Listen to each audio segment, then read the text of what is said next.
Hello guys, మా family ఇంకా మా మామయ్య వాళ్ళ ఫ్యామిలీ అందరం కలిసి నాచారం వెళ్దామని చెప్పేసి ప్లాన్ వేసుకున్నాం.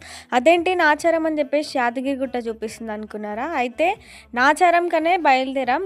కానీ నాచారంలో దర్శనం తర్వాత సడన్ ట్విస్ట్ అనమాట. మాకు మధ్యలో దారిలో వెళ్తుంటే ఎక్కడికి వెళ్తున్నాం, రూట్ షిఫ్ట్ అయిందని చెప్పేసి మాట్లాడుకుంటుంటే మా కజిన్స్ అందరూ ఎవ్వరు అసలు చెప్పని కూడా చెప్పట్లేరు. మాకు తెలియదు అంటున్నారు. బట్ మాకు అర్థమైంది ఏంటంటే ఆ రూట్ యాదాద్రి రూట్ అనమాట. నాచారంలో దర్శనం మాత్రం చాలా బాగా జరిగింది. మేము ఒక ఎగ్జైట్మెంట్లు ఉంటే వీడు ఒక ఎగ్జైట్మెంట్లు ఉన్నాడు అనమాట. కార్లో ఫుల్ ఎంజాయ్ చేస్తున్నాడు. యాదాద్రికి రీచ్ అయిన తర్వాత ఒక రెంట్ రూమ్ తీసుకున్నారు అనమాట 1 డేకి. మమ్మీలు అత్తమ్మలు ఒక దగ్గర ఉంటే ఆగుతారా? ముచ్చట్లు. తర్వాత మేమందరం కలిసి మేము ముచ్చట్లు పెట్టుకున్నాం అనమాట. కామెడీస్ ఫుల్ ఎంజాయ్ చేసినాం అనమాట ఆ రోజు మొత్తం. ఆ రోజు రాత్రే యాదాద్రిలో కూడా దర్శనం అయిపోయింది. హడావిడిగా పరిగెత్తుకుంటూ వెళ్ళి మరీ దర్శనం చేసుకున్నాం. కానీ చాలా బాగా దర్శనం జరిగింది. నెక్స్ట్ డే అందరం కలిసి ఒక రెస్టారెంట్లో లంచ్ చేసేసి ఇంటికి బయలుదేరిపోయాం.